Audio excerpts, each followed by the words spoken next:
So you said your day's going well? Yeah, it's going pretty well. Yeah, it's kind Good, of gone good. by quickly. I mean, this whole summer has kind of flown by. Oh my gosh, I know. It's pretty wild. It's been I hear you. It's some days that it feels like it's just everything's crawling along, and then now I'm like, oh my gosh, it's almost September and the Yeah. summer's almost gone, especially up in Canada. We don't get much summer. So, well, you're practically there. So, being in Boston. Yeah, So, not too far from Canada. That was yeah. actually one of my summer plans before coronavirus happened, was to get back to Canada. Oh, yeah. We're not too far from Montreal or Yeah, Quebec, Quebec's right and above you. Yeah, no, I know. What was it last year? Last year we were playing in Quebec, and then we came down, and yeah, we were playing in, I believe it was Cambridge, but yeah, Maine is a beautiful state, and we love coming to Maine. We love coming to Boston. Well, you're not in Maine; you're in Massachusetts. You didn't right, even yeah. call me out on it. Well, wow, you're so nice. No, but I mean, I consider, Maine and New Hampshire, they're part of New England, so Right. I kind of consider it all, one big area. Right, right. Yeah, well, it's a beautiful area, and I can't wait till we get to come back. So we'll find out when that is. Nobody knows, I but know, right? hopefully, right, right. So yeah. Well, thanks for reaching out to us and asking us to do this interview. So I appreciate that. Yeah, my pleasure. Yeah, thank you for your time. I Oh, of want to course. congratulate you guys on the latest single, Slaves to the Oh, System. thank you very much. I appreciate Has a that. great message, and I think Thank it's you. something everyone can, it resonates with a lot of people right now. No, I'm glad to hear that. Thanks. That's what we were going for. We weren't. When the track first came out, we were like, we hope this is received with the message we're intending, and so far so good. So far so good. Yeah, and Defending Cain is on the song as well. How did you guys link up? I know your Well, upcoming EP will have a lot of collaborations as well, right? yeah, no, we're gonna have a bunch of different collabs on it. We're really looking forward to it. How it came about with Defending Cain is we were playing in, where was it? Oh my gosh, because I'm on the spot, I forget now. It was in West Virginia, Virginia or West Virginia. For whatever reason I can't remember the city, but we were playing the show, and they were one of the opening bands, and I'll tell you, when they took the stage, we were just like, wow. Because one of the things we always like to do is come out and check out the opening bands. We are a big fan of just people that are doing music, and we appreciate the craft and how hard everyone works. So we always like to come out and check out the band. And they hit the stage, and we were all just like, they were amazing, and they played, and we played after them, and then after we all hung out and broke down, and just a great bunch of guys, and just great guys. So yeah, we were just when it came to the actual song, we had wanted to have some rapping on a track, and as we were working on Slaves, we were like, well, this could be the perfect track for that. And then yeah, Brando's name came up, and we were like, let's do it. We hit him up. He said he'd love to do it, and then within a few days he was like, bam, this is what I got. And we were like, wow. So yeah, it was really cool how it turned out. And Brandon and Big J and all those guys, great guys. And I highly encourage everyone to check out Defending Cain, because they are awesome. Yeah, I think that's really cool that you guys, support the opening bands, and, helping give them a chance to reach a bigger public as well. And I have to say, they Well, sound great on that song too. So it definitely worked out. yeah, no, I mean, when it comes to this song, I mean, it's been a total. I mean, Brandon and Defending Cain, they delivered so hard. I mean, it's been a win-win situation, I think, for both our bands. It was a pleasure working with them, and yeah, in regards to all the opening bands, I mean, our band's originally from Vancouver, and we're everyone's a local band somewhere, right? So Exactly. Yeah. and it's always good to get out there and just see bands. We all love that. So yeah, and you know, a lot of these bands, when they're opening for us, you know, they've got to make their trek, they've got to do their thing, they bring their fans. So the least we can do is just come out and, you know, catch a couple songs and hopefully catch more depending on the schedule and what we've got going on interview wise and everything. But yeah, no, that's something that we love to do. So it's great. Very cool. And you guys started your own record company, right? Rock Shop Records? Yes, Crispin and I have started our own label, and it's very exciting. We released our first band, Late Night Savior, and we've released one song with them. The song's called Monster, and I mean, it's they've cracked a million views in just over a month on YouTube, and they're streaming on Spotify. I believe it's over 100,000 streams, and Wow. yeah, they just cracked top 40 on Billboard too. So that's super exciting. Great bunch of guys, and yeah, you know, both Crispin and I mean, we love music, and we've been very fortunate to be in the position to do it professionally. And you know, as the years go by, I mean, we're still going to continue making music and touring and doing all that, but music's what we love to do. So we're trying to, you know, we just want to stay doing music rather than doing something else. So we were like, you know, let's do this. And so it's off to a good start, and well, it's off to a great start. And we've got a couple projects that we're going to be releasing soon that we're really excited about. And yeah, it's exciting for us, definitely. That's incredible. And is the tour still, you know, in the works for next year, or is that on hold right now? Tour is, I mean, at this point, we don't know what's happening with tour. Nobody really knows. We ended up canceling. We had to cancel 3 tours this year. We ended up prolonging the launch because nobody knew what was going on. And then as we all, you know, we started realizing that this wasn't going to end anytime soon, we're like, well, we need to get new music out. So we got it out. And then, I mean, right now, in regards to booking shows in America, I mean, we don't have anything booked at this point. I mean, we've been watching, as I'm sure you have too, you know, we see all our friends' bands and they're like, oh, we'll be playing in October or November or December, and it's just all getting canceled. So, Yeah. I mean, it's disappointing. I know we've got, our agent in Europe is working on some stuff in Europe for next year. So depending on what happens in North America, I mean, we're really hoping that the border's going to open and we'll be back out on tour. But, you know, it's kind of like the hurry up and wait. I know, you know, everyone, it's an unprecedented time. It's amazing. It's incredible what's going on, and everyone, you know, everyone's just doing their very best, and, you know, sure will be great. I know so many people in all different aspects of life are really struggling right now. And I mean, we're so grateful to be in the position that we're in. But that being said, you know, it will be great when everything can open up, because, you know, people have bills to pay, people own clubs, people are promoters, people, you know, this is just our industry is just one speck of what is in the grand scheme of everyone that's affected. But it's crazy time. It's crazy time to be alive. May you live in interesting times, I think, is the Chinese proverb, and it certainly is interesting times.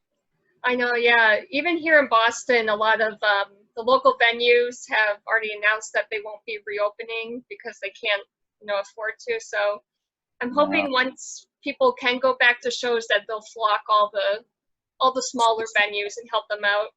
Same. Yeah, I mean, yeah, I'm, you know, we're hoping and praying for the same thing as well. So there's just so many great clubs out there. There's so many great promoters. There's so many great bands. There's just a lot of great people in a really, really tough situation. And like I said a couple minutes ago, you know, it's goes for everyone in all facets of life, but it will just be great when we can get back to normal. So whenever that is. Yeah. But, you know, I want to talk a little bit more about the upcoming EP you guys have. I heard you guys are trying to go a little bit, I guess, heavier, or, you know, like a heavier, darker sound. Can you talk a little bit about the direction? Yeah, no, absolutely. I know that in our band, we've always been a fan or fans of heavier music. Like we listen to, I mean, well, to start, we listen to a wide variety of all different types of music. We're just, you know, we really enjoy music in general. Um, when it comes to the heavier stuff, I mean, we've always loved that. And, you know, if you were to crack into any of our iTunes or Spotify accounts, it would, you would see that, you know, we listen to a lot of heavy music. And, you know, over the years when Veer started, you know, we've been around for a while now. And when we started, we were so fortunate to build the fan base that we were. And then as the times are changing and as musical tastes change and you want to grow and progress as artists and continue to grow, you also don't want to alienate your fans. So over the last couple of records, we've been dabbling a bit heavier and heavier. You know, on our last original record, Decade Two, that's was the closest we had got to where we wanted to be.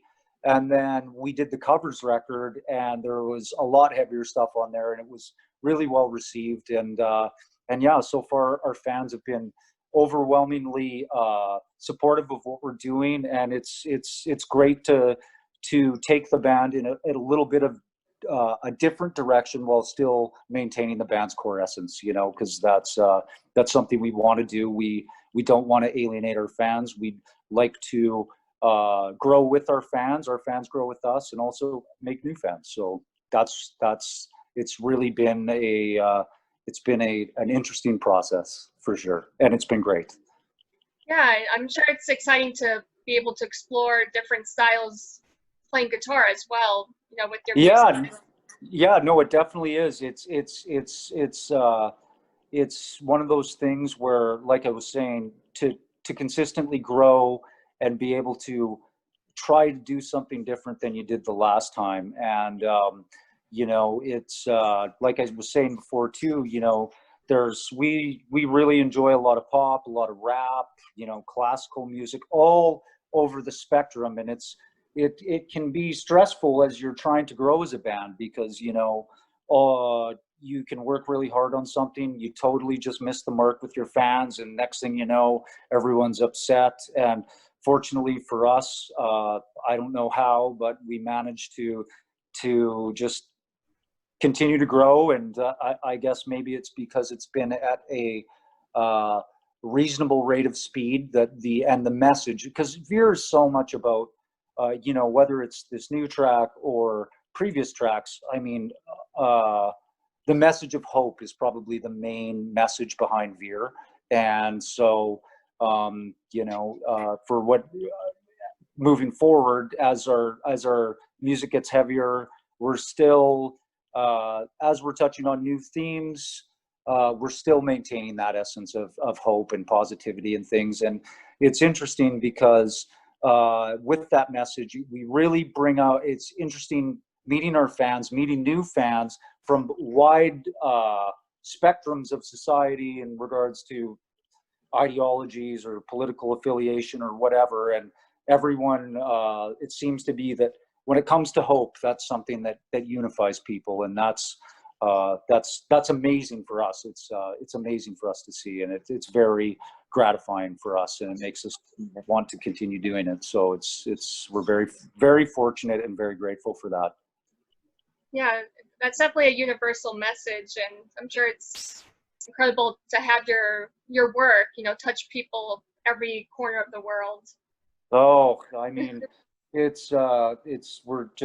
so incredibly lucky to have gotten the opportunities that we've had, and to be able to connect with people all over the world. I mean, I mean, there's no better feeling when you're creating art and you're putting out music to connect with people, and it makes it really special. I mean, the amount of messages that we get, you know, coming in every day with people telling us their stories. Sometimes it takes us longer to get back to people than what we'd hope, but yeah, it's an incredible honor and a privilege. So we're just so grateful.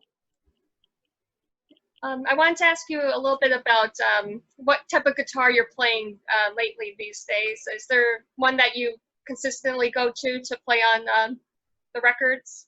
Oh yeah, I mean, we have an endorsement through Dean Guitars. The people at Dean have been absolutely incredible, so generous to us. In the video, I'm playing in the Slaves to the System video. I'm playing Cadillac and a Dean Cadillac, and I love that guitar. For years, you know, I have a Les Paul. I don't have, maybe I have like 10 guitars as well. No, I have more than that. But I'm more of a guy that, like, I find a really good, I can only play one guitar at a time, right? So I don't need to have 50 guitars or whatever, but I definitely, the new Dean Cadillac is amazing. The new Dean Thoroughbred is amazing. And the new Dean, their Icon Baritone, those are what we use, as well as I have a Les Paul Classic that I've had for many years, and we use that too.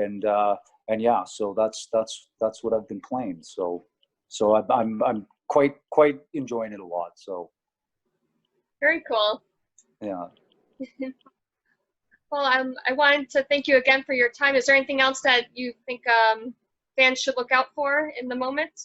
Yeah, well, I mean, Slaves to the System just came out August 14th, and to all of you guys that have pre-saved it or watched the video or saved it to your playlist, we thank you. It helps us out so much. It helps us out more than what people realize. So, you know, if you've heard the track and added it to your playlist, thank you so much. If you've liked the video and you know, added us a comment or whatever, thank you so much. And I mean, if people could share it, that would be great. But other than that, you know, this is the first song, first original song in well, just about 2 years now, and there's going to be plenty more where that came from. So we're really excited about that. And yeah, we're going to be having a ton of new music coming out. So yeah, just stay tuned. And yeah, other than that, I just obviously we just like to thank all our fans for sticking with us through all these years. And it's amazing to have people that have been behind you and supporting you for all these years, and they're still checking out your music and still spreading the message, and we can't thank them enough. So other than that, I guess really the only message is more new music is coming. So yeah, so stay tuned on that. Very exciting, and fingers crossed that we'll get to see you in the East Coast very soon. Oh yes, well, we love the East Coast, and I know the Boston area, Cambridge. There's a bunch of different places out there. So we will be back. We love it there, and as soon as we can come back, we will be back for sure. And when we do come back, I hope you come to our show. Oh, I will, definitely. You can count on awesome. it. Awesome. Well, yeah. So, well, thank you very much for your time. Appreciate it. Yeah, thank you, Ryan. And thank you for going easy on me on this interview. That was very kind of you. So. Yeah. Thank you, Ryan. Take care. Okay. You have a great night, Jen. You too. Bye-bye.